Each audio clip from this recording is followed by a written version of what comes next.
Hello, ladies and gentlemen. I hope you had a lovely week. So, it's been a minute since we got back on our YouTube channel on Talk the Talk with Melody, and today we are having a shoot. We are finishing up on the adulting series, which we started last year. So, it's a happy new year for our YouTube channel. Keep supporting us and keep subscribing, and may the Lord bless you even as Hello, we ladies enter. and gentlemen, and welcome to another episode of Talk the Talk with Melody. I know we've been waiting for Adulting Part 2, and it is right here with us. Joining me are my amazing guests. I'm going to allow them to introduce themselves just in a bit. So if you're new here, just feel free to subscribe and turn on the notification bell for amazing content in terms of life, spiritual growth, economic empowerment, and all that revolves around life. Karibuni sana and welcome. Before we start on Adulting Part 2, I'd love to introduce my guests, and as usual, ladies first. Hi, I'm Maria. I work with Cynthia, and yeah, pleasure to be here again. Thank you. Hey, I'm Till. I'm on holiday in Watamu, and I'm from Germany. Karibu sana. So guys, on our previous episode on Adulting Part 1, we talked about what we are learning about adulting, what we are unlearning, what we wish we were told about adulting, and today we are taking quite an amazing and an interesting trajectory. We are looking at what are we actually grateful for in this aspect of adulting. And I have a couple of questions that all of us are going to give our perspectives on.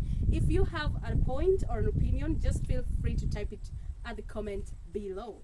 So, when thinking about this episode, I was thinking about what are you actually grateful for in the adulting era in terms of family and the roles you play in your family. So I'm going to start with Maria. Like family, like, you know, all of us come from a family. So what are you grateful for being, you know, I'm an adult in this family, so. Maria? Okay, fine. I'll go first. I think in my little journey, I'm now a 6-month-old adult. So in these 6 months, I think what I've realized is how I can be like, how I influence my brother and his choices. So I have a younger brother, and the way I behave with my brother, in front of my brother, basically how can I set him up in the best way possible. That's what I've been doing, and I'm super grateful for being able to like mold him into like the person I could have been. But because I've already done that journey of life and I made my mistakes, it's like being there to help him not make those mistakes. So that's what I'm super grateful for. Mentoring? Yeah, mentoring, basically mentoring. Well, for me, I think I'm grateful to learn that family can actually be patient and loving with the decisions that you make as an adult and as a person. I've learned to appreciate the family in terms of the friends that you actually meet and turns to be family, and the joy that comes with knowing that you have people to back you up, even with the decisions that you're making, the major life decisions that you're making in life, that they're always there to pray with you, hold your hand and just tell you, come on, do this, girl. So that is one thing that I've come to appreciate about family and adulting. That is a great point, actually, yeah. It is so crucial to have people there for you when times get really rough. Yeah. Yeah, like loyalty is an extremely important trait. Where, loyal people are extremely rare, and they are extremely hard to find sometimes. And family usually are the most loyal people around there. Wow. We still continue with this conversation. Please do let us know what in terms of family are you thankful for in your journey of adulting. Next in line is something closer to that, friendships and making meaningful bonds. What has that taught you and what are you grateful about? Okay, I will start on this one. I couldn't contribute a lot to the family question because my family's not that big, actually. I grew up with a single mother, and my dad was outside of the country, so I didn't really grow up with a dad. So I don't have any siblings either. Yeah. So I was always very I was alone most of the time. So friends had a huge impact, had a huge role in my life, and they kind of replaced what a family would be to most people. And till this day, I still have the same group of friends that I had as a kid. Wow. And I really, really cherish that because I know how vital it is. And How rare as well. and yeah, and it's a circle of people that you know you can really be yourself. Yeah, because I think it is the fact that you know you are not being judged, Wow. and that is only the case with a certain amount of people in it.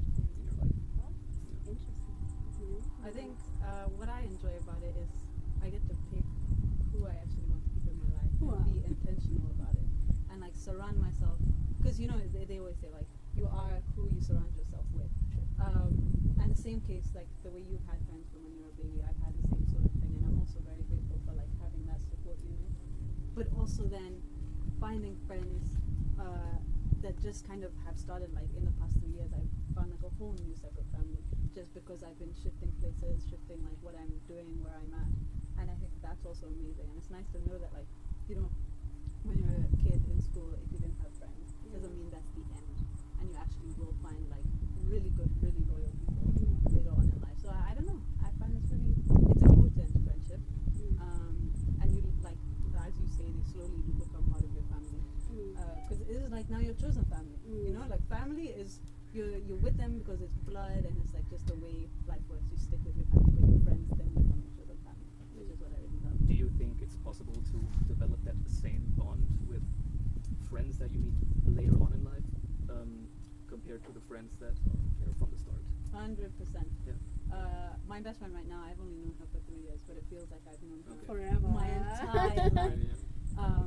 So yeah, I think it's very possible. I think it's based on like also life experience, based on similarities. Yeah. Anyways. Yeah, I think mine would be the understanding of the friendship dynamics that happens when you're growing older. When I was younger, I had all my friends like almost everywhere around me all the time. But now growing up, you have to understand that it would take you different contexts. You're moving to Watamu, you're moving to Nairobi at this point, so you don't have the closeness. It has to be intentionality. The intentionality part has to be so clear that, by the way, since we are not close in Nairobi, but it would take me to give you a call. It would take me to actually plan to do friendship dates. You know, otherwise we're gonna get busy with the adulting issues and oops. So there's this friend I haven't checked out or checked up on. Yeah. And I think for me that has really stood out. I'm so intentional with people that I meet that I know some of them are always like, how do you always get time to call us, to Right. text us? But I mean, because we get old and there's a lot of responsibility checking in, a lot of things coming up, intentionality is key in friendships, and I think it makes friendships survive. Yeah. Yes. And it also requires a little bit of effort, yeah, to Yeah. keep those Yeah. old friendships, like Yeah. to keep that flame, you know, to keep that Yeah. flame burning. Yeah. And as you said, like once in a while, it requires that text, that Yeah. how are you, you know, just to I'm just so make sure that curious bond to stays. I'm just so curious to understand. Have you guys lost any friendships? The ones you thought would survive in your adult life, but they ended up not surviving? I wouldn't say I've lost friendships. I think I've outgrown friendships. Like, not in a bad way, but it's like as two of us have grown, that person has decided this is what I want in life, and I've decided something separate.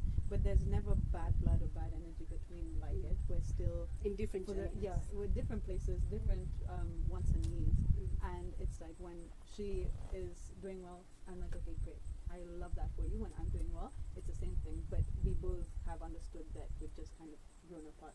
But again, yeah, no bad blood, I love that. and I think that's necessary. I don't take it I personally. think it's normal that you lose friends, like in the journey of getting older. You outgrow certain friends, they move away, and sometimes things happen. Yeah. So, in my case, I had a very very good friend in my group. Yeah, in the circle, and there were one or two incidents Yeah. which caused some bad blood, as you would say, and that was really really hard for me. It was kind of like a toxic relationship that you have with your partner, and the time together you enjoy a lot, but then again there are other times which are not so nice, and it requires a lot of energy and a lot of will to cut that rope sometimes, and unfortunately that happens sometimes. Yeah. We have to And deal it was with it. yeah, it was like dealing with a really rough breakup in the aftermath. I agree. I think friendship Sorry. breakups hurt More. way more. Yeah. Yeah. Anyway, what about you? Well, I think just as you've said, I think I agree with you with the point of outgrowing certain relationships, because there are people who, like, what I wanted to do when I was, 5 years ago, it's different from what I want to do now. So perspective changes, and even the life experience we have changes how you think. The context you are changes what you actually want, and when you figure out how exactly is this matching up with this, and you realize at some point you don't meet up the expectations maybe the other people wanted from you, because the two of you are at two different levels. You are in two phases, different phases. So there's no way I can put you in my box, and there's no way you can put me in your box. So at some point it's so healthy to just let go and thrive at your own lane. If destiny has it, you guys will meet again, then Yeah. hallelujah. Yes. Fate will deal with it. Yeah. So we're gonna go something professional and corporate. What are you grateful for in terms of career in your adulting era? Career, work life, I can professional. start with this one. Thank you. So I started on a corporate path in my early 20s. Wow. I'm already like targeting 30 years, so I had some corporate experience, and I think it was a very valuable experience because you learn a lot of skills that are essential for life in terms of interacting with people, a lot of good social skills. Yeah. But you also learn how to like cut back on certain things. In the end, it wasn't as fulfilling, obviously, because you are employed and you might have a boss, which is a bit crucial, yeah. And if you're a stubborn guy like me, it can be difficult to deal with sometimes. So eventually, I chose the path of self-employment, which made my work life a lot more bearable and enjoyable, and also made me realize that the balance of like time and work is extremely important, and that time is a currency that is way more important than money because you can't get it back. And so I feel like I'm more dedicated on generating valuable experiences with that time than spending it in an office somewhere I love that. back home. I mean, how many young people are, wasting time, and yeah, that's really valuable. What you just said, I love that. Maria? I think I don't know. I just started working officially, so I don't think there's a lot I've learned. I've learned how to work with many different kinds of people, different sort of personalities, and I think that's been really something that I never properly did. Like, you know, when you're in uni, you're put in a group project, and your teachers are like, I'm going to choose for you because you're going to have to learn to work with everyone. When I was there, I was like, what the hell is she talking about? But now that I'm here, I'm like, yeah, you actually do have to learn how to work with everyone. But I'm still learning, still very much on my journey of learning. Okay, so guys, we're gonna have another guest joining us right in the middle of our session. Yes, so we have Peter from Adulting Part 1 who just joined us. Peter, just wave to our guests and our audience and everybody at home. Yes, so he's gonna pick up the conversation. He is aware of what we are talking about.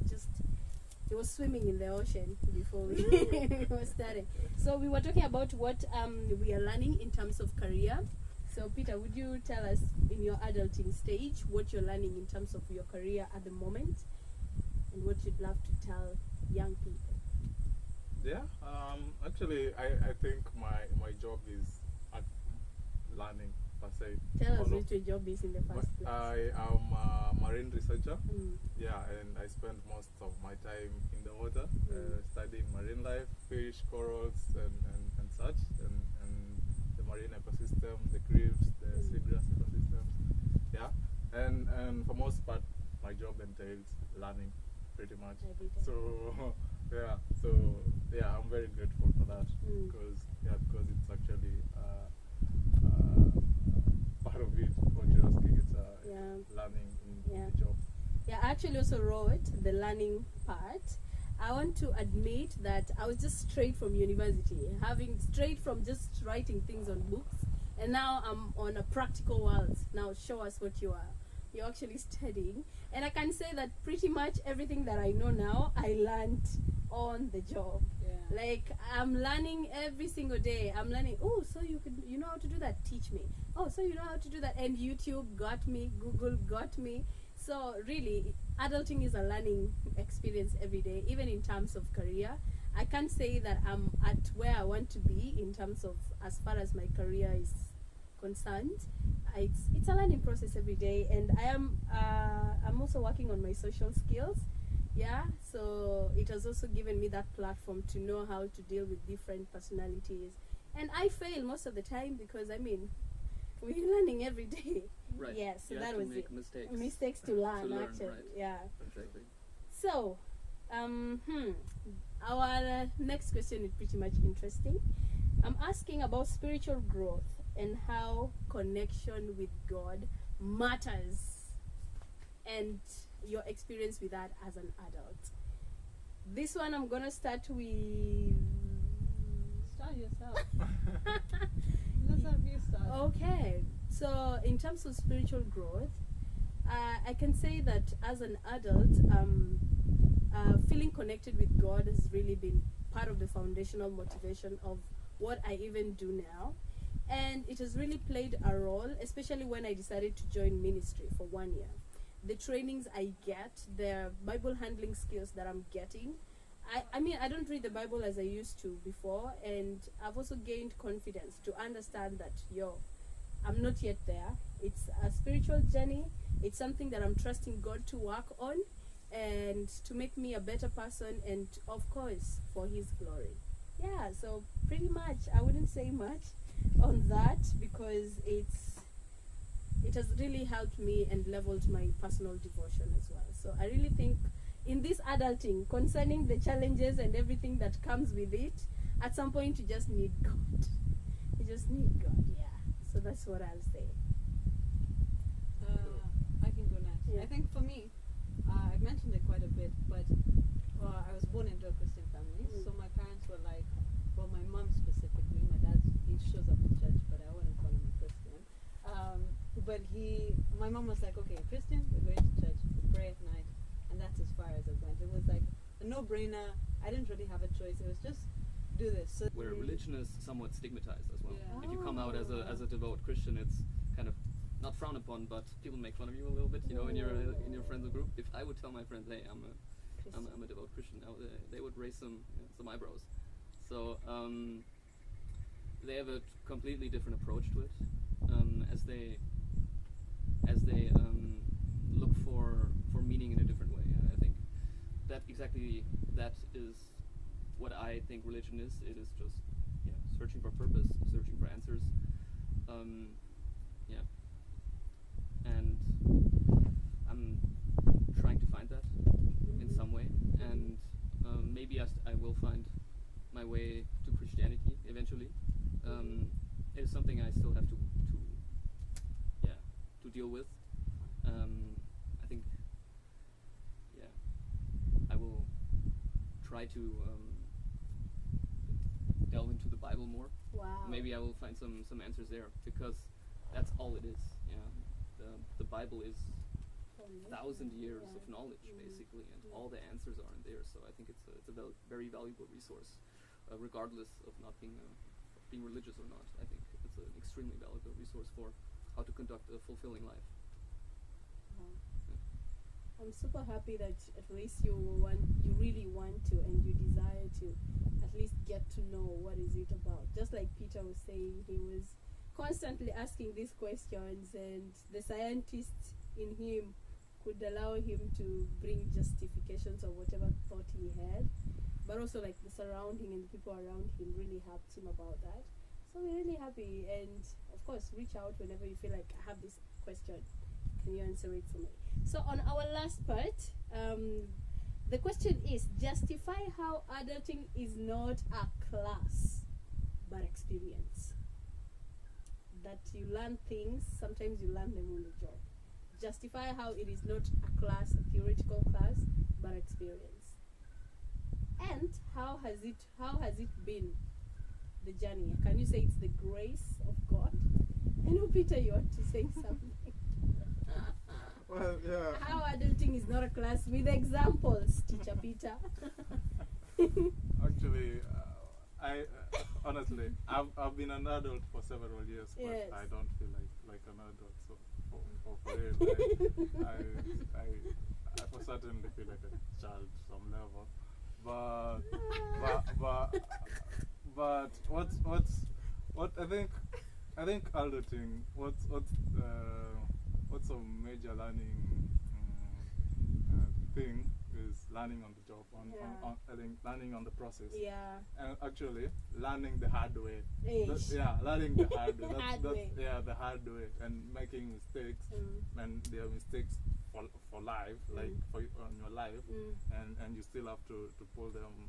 You pull yourself together, and the next day you wake up still, even if you messed up really bad yesterday, you still go to do something else to make it a little bit better. So that process of learning and relearning every day, I think that's a major one for adulting. And yeah, it's a big one for me. Yeah, so Tell I don't them know. at home. I don't know. Actually, I don't know specific examples you want me to say. I don't have any specific examples per se, but yeah, maybe if I hear examples from other people, I could remember. Well, obviously there's no cutoff age for being like an adult. Just because the government or the papers tell you you're an adult, it doesn't mean that. Yeah, obviously a lot of mistakes are required, a lot of life experience and it aggregates. And eventually you become more of an adult. But when it actually you're an adult, that is a hard question. I think being an adult means taking responsibility and answering the question if I feel like an adult or absolutely not, because I have removed, I do my best to remove all the responsibilities in my life to the biggest extent possible. So it might take me a while to get there. Okay. So when do you plan to be an adult? Give me another 10 years. I love that. Yeah. Hey, Maria. No, man, I'm still learning on the job. I'm fresh. I'm very fresh.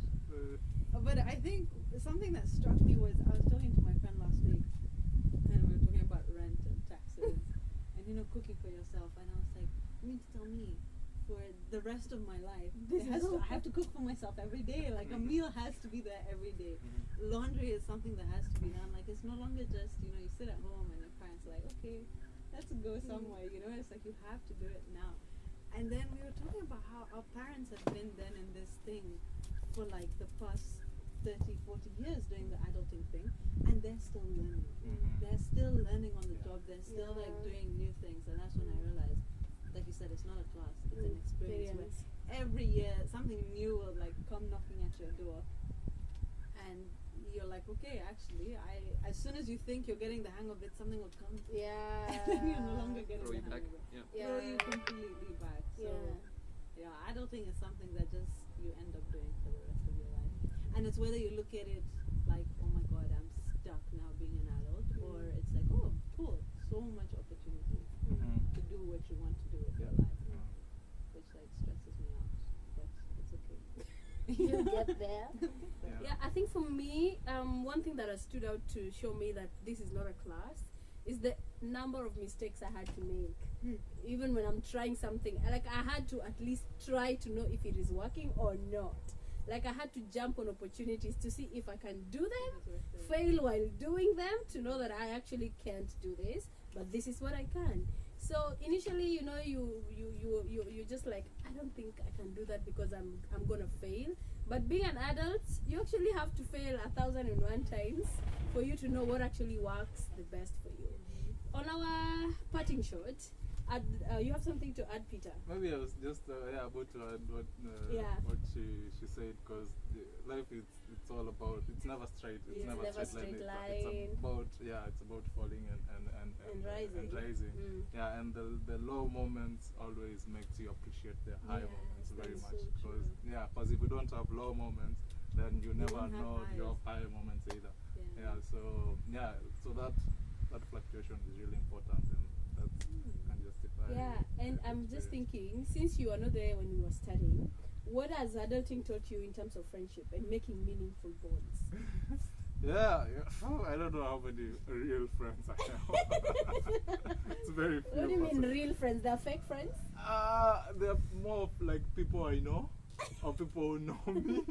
Period. But the very close Period. ones, the very close ones, they are like very few. Like the people. But sometimes it's quality over quantity. Is, Yeah, it an yeah. age thing though? Is it like when you go through adulting, like Maria was saying, she's outgrown relationships. She didn't cut people off, she just outgrew that relationship. Yeah. So how about you? Is it like sort of you just like your own space, or No, it's they're more, just people you can't hang around with? it's more of quantity of a quality. Like the type Quality of over friendship. quantity. Quality. Quality, Yeah. quality over quantity. Quantity. I said the other way around. Yeah. Sorry. Yeah, so like it's better to have a friend that is very respectful and somebody who you can really discuss very critical issues and who can really understand you from a deeper perspective rather than just having a lot Ten of of them. a lot of people who you can barely talk anything sensible. Just okay, What is okay. sensible things? I You want think us for to me- talk about land What- grabbing somewhere? I think for me, sensible things are like defining like important things in life. Like for me, I ask myself what matters most to me. Like as of now, what As of matters now, most to me at this moment. Of all the things I could do or I have been, like what's the major priority? Yeah, and to get somebody who can discuss that into a personal level, that is something that I really appreciate for friendship. Yeah. So what, from all of us, we just want your parting shot. What would you love to tell your somebody who is adulting with us, and they're perhaps thinking, oh, this is too hard on me. How are you guys having it that way? What is happening? The parting shot. Should we say ladies first? Yeah, sure. Maria, parting shot. Parting shot. Everybody has their own journey. Please. Don't compare your journey to somebody else. Yes. And I learned that. Yes. Okay. Parting shot. For me, I think you can be anything you put your mind into. Like you can be everything you really want to be if you put the amount of effort required and you keep going for it day after day. Like you can conquer the world. You can do anything you want. Hallelujah. Yeah. Till. I would say expose yourself to as many different situations and scenarios, people as possible. That's how you really grow and travel as much as possible. For me, I would say don't fear making mistakes. They help us learn. They help us become stronger and better people. Keep doing it. You're failing, but let's keep going, man. Because we're just learning on the job. It's not a class. So keep doing those mistakes. Keep waking up every day and keep doing what you're doing. So guys, that has been episode 2. We promised a part 2 of the adulting. It's a wrap. Thank you so much. Hope you love the episode. Bye bye, guys. Bye. Bye.